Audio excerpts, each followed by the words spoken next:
Olá, pessoal. Seja bem-vindo. Temos aqui um alarmante relato que eu vou expor a vocês neste momento.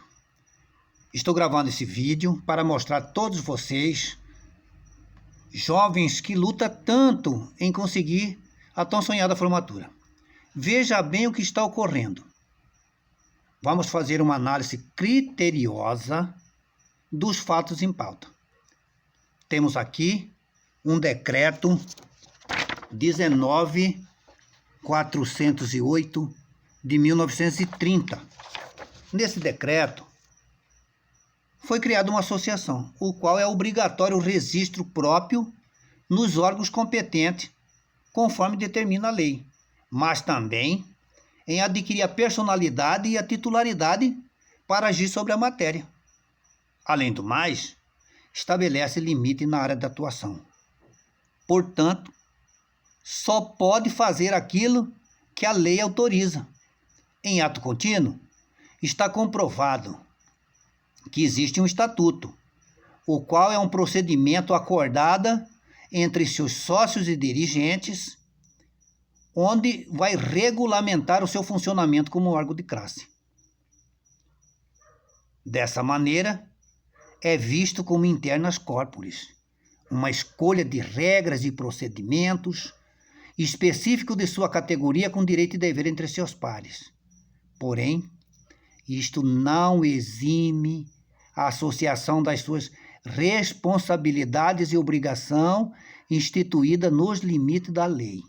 Além do mais, estabelece limites para aplicar a terceiro, mas tão somente aos seus sócios e dirigentes.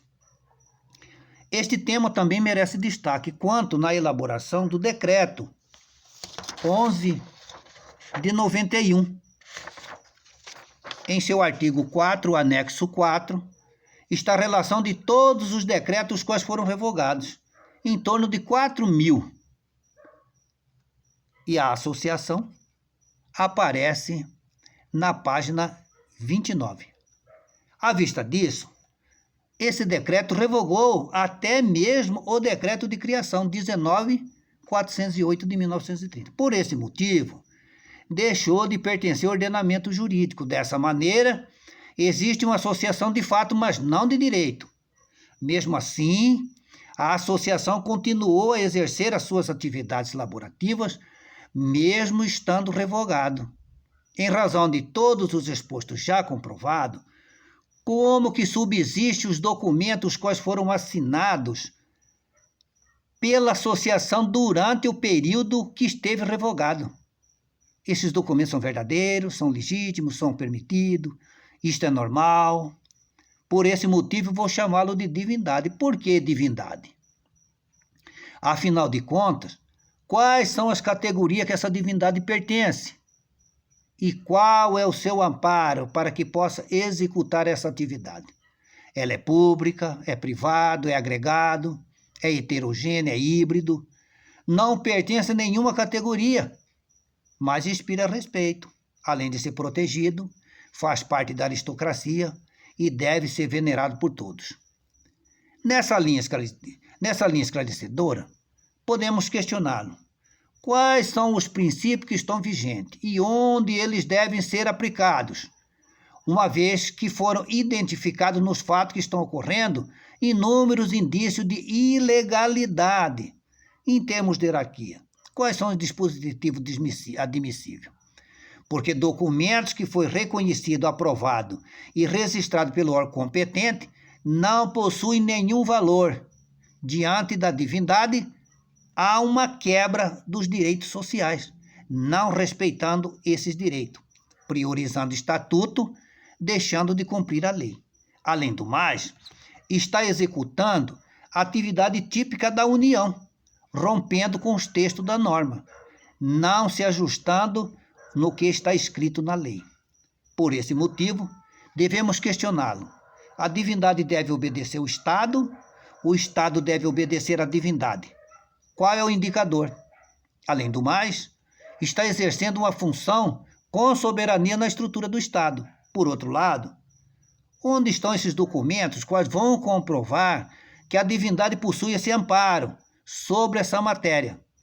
Vale dizer que o único órgão que possui a competência exclusiva é a União, o qual deroga a competência privativa. Além do mais, está identificada que qualquer exigência da divindade em relação a terceiro configura poder de polícia, uma vez que está delimitando, restringindo e condicionando direito e ainda afastando garantias constitucionais. Além do mais, os acadêmicos que ainda não concluíram o curso de aprendizagem são obrigados a apresentarem todos os seus documentos pessoais diretamente para a divindade, a fim de obter o direito de realizar o treinamento de estágio. Caso não apresente esses documentos, não conclui o curso.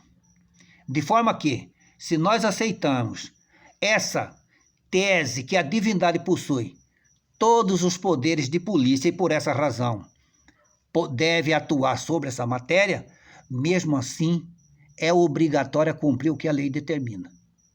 Diante de todos esses fatos já comprovados, qual é o vínculo que a divindade possui com a instituição de ensino? Pois ela está sofrendo uma evasão completa na sua prerrogativa. Além do mais, fere de maneira hostil a Carta Magna, nos seus dispositivos contida no artigo 205, 207 caput da Constituição Federal. E, finalmente, lesa o princípio da legalidade e o princípio da legitimidade. Que maravilha, né? Que felicidade, né? O contrassenso é tão chamativo, de acordo com o que está escrito no artigo 3º, parágrafo 1º do Estatuto, temos 3 grupos no certame, os integrantes. Temos uma longa lista. As entidades de administração indireta, temos outra longa lista. E fundação, também temos outra lista. Todos os componentes dessas instituições estão recebendo vantagem oferecida pela divindade através desse regulamento, os quais dá o seu parecer, indica o seu preferido, onde planeja, interpreta a lei pelo viés da sua convicção, faz sua escolha que lesa a lei e a Constituição, além do mais, oferece benesses, o qual habilita membro dessas instituições a fim de ser inscrita nos seus quadros, criando direito. É só elaborar o provimento. Estão garantidos todos os privilégios. Não é lei, é um ato administrativo, dura lex, sed lex, o qual não dispõe de personalidade nem titularidade para exercer uma função sobre essa matéria. Esse ato, além de ser ilegal, é discriminatório e inconstitucional, pois a divindade não possui prerrogativa para regulamentar lei ou otorgar poderes sobre a matéria, de forma que, se eu fosse membro de uma dessas instituições, não havia necessidade de prestar essa obrigação, pois o próprio estatuto já me dá essa garantia. Se esse tratamento fosse igual para todos, não há necessidade de fazer essa distinção. Desse modo, fere o princípio da isonomia. Vale lembrar que a divindade possui todo o direito de escolher qualquer componente de outras instituições para ser classificada nos seus quadros, mas não é autorizado regulamentar lei, outorgar poderes e nem é permitido afastar garantias constitucionais, o qual é protegido e não admite exceção. Diante de tudo isso, podemos questioná-lo. Quais são os quesitos que componente dessas instituições dispõe, onde a divindade aceita como pré-requisito, dentro da sua conveniência, oferecendo esses privilégios, a fim de ser inscrito nos seus quadros, além de otorgar poderes a todos eles. Para os demais, entram na fila dos excluídos. Esse ato é ilegal. A Constituição é taxativa. diz quais são os institutos que devem ser habilitados pela lei complementar, o qual não deve ser ocupada por lei ordinária. Caso isto ocorra, será ilegal e inconstitucional por evasão de competência. Vale lembrar que a competência exclusiva derroga a competência privativa. De outro modo, a Constituição não diz o que está escrito ou não estão habituados com a Constituição? Ou quais são os procedimentos adotados que devem ser escolhido o artigo da Constituição para ser utilizado? Essas orientações, elas são de ocasião ou de período? Ou podemos entender que seja por evolução ou modernização? Veja que é uma mutilação, pois a divindade não possui prerrogativa através de provimento para regulamentar sobre essa matéria. Diante de todas essas imprecisões conceitual, ora, esse estatuto, o qual delimita, restringe, condiciona direito e afasta garantias constitucionais e ainda obriga terceiro, que ainda não concluiu os estudos, tem que requerer uma autorização para a divindade. Se não receber essa autorização, não conclui o curso. Em razão de tudo isso, foi feita uma busca nas suas atividades. Não fora identificada nenhum amparo da sua exigência. Além do mais, foi requerido documentos de inteiro teor com respeito ao seu registro, o qual é de caráter público. Documento este que garante a sua personalidade e a titularidade. Porém, ela não se manifestou e nem justificou o motivo do não fornecimento da resposta. De maneira que, como que a divindade comprova que possui documentos essenciais, o qual ampara sua exigência?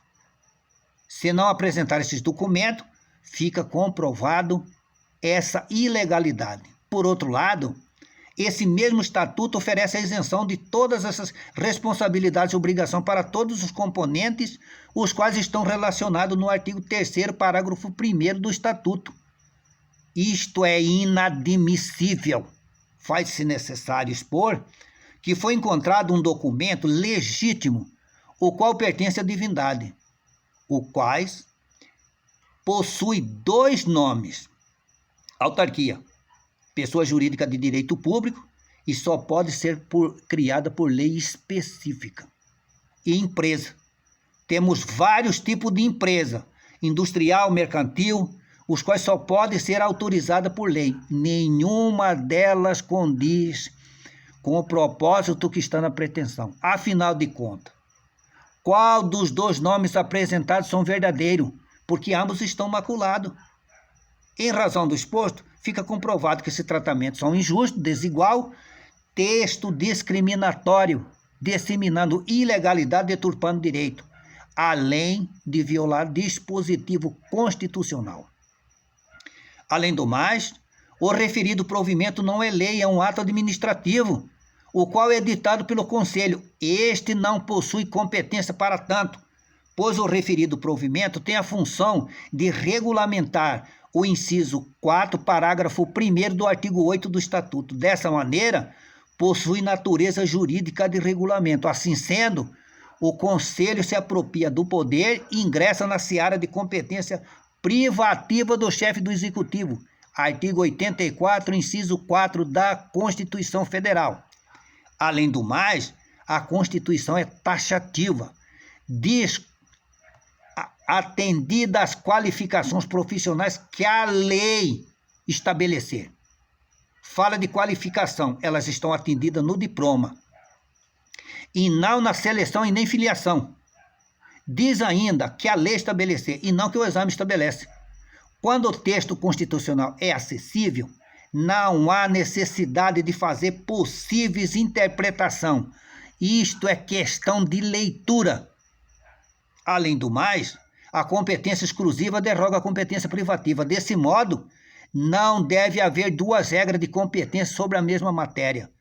De acordo com o inciso 1º, parágrafo único do artigo 22 da Constituição, essa autorização só deve ser executada por meio de lei complementar e não por preferência de estatuto, deixando de cumprir a lei. De forma que, se nós aceitarmos essa questão pelo viés do entendimento, para que serve a lei? E onde elas devem ser aplicadas? Podemos facilmente comprovar que existem vários conflitos de norma evidentes por todo o certame, pois esse tema em questão é de causar perplexidade. Que órgão todo-poderoso temos no país, os quais são ofertados status de todas as ordens, haja vista que está atuando, executando controle na própria estrutura do Estado, o qual imagina soberano, apesar de não pertencer a nenhuma categoria, mas inspira respeito, tão venerado por todos, pois a divindade faz a sua interpretação da lei pelo viés da sua convicção, dá o seu parecer, indica o seu preferido, se inscrevendo nos seus quadros, criando direito. Para os demais, entra na fila dos excluídos. Que requintada discriminação! Esse ato é ilegal, pois está lesando a lei e a Constituição. Quanto na elaboração do provimento, estão garantidos todos os privilégios, não é lei, é um ato administrativo, diante de todas essas ilegalidades já comprovadas, os quais estão ocorrendo por todo o certame, ao ponto que foram afastados até meus direitos e garantias constitucionais, de tal sorte que deixei de ser um ser humano, membro de uma sociedade, e me tornei um fantasma, pois a divindade, além de estar regulamentando lei, está outorgando poderes aos seus preferidos. Em contrapartida, afastou toda a minha garantia constitucional, os quais são cláusulas pétreas, pois elas são protegidas e não admite exceção. Além do mais, me causou um dano de difícil reparação. Por esse motivo, devemos reivindicar onde estão esses documentos, os quais vão comprovar que a divindade possui todas essas prerrogativas de regulamentar a lei e criar direito. Além de serem ilegais, são discriminatórias, pois fere o princípio da igualdade e o princípio da legalidade. Estamos vivendo um novo período diferente em nosso ordenamento. Afinal, quais são as finalidades da lei e da Constituição e onde elas devem ser aplicadas? Espero que a Constituição deve ser respeitada em qualquer tribunal do país, pois ela tem regra e deve ser obedecida. O que ela diz, as demais leis devem acompanhá-la. Tem pessoas que julgam que a Constituição está inadequada. Uma excelente oportunidade para adequá-la de acordo com a sua conveniência. Mas enquanto ela existir, deve ser respeitada em qualquer tribunal do país. Temos que sair desse condicionamento histórico. Sou vítima de uma dessa situação dolosa, mas não sou tão importante. E para você, jovem, abra os teus olhos, porque se descobrirmos o segredo, as ordenações filipinas estão aí. Analise bem e chegue às suas próprias conclusões. Obrigado.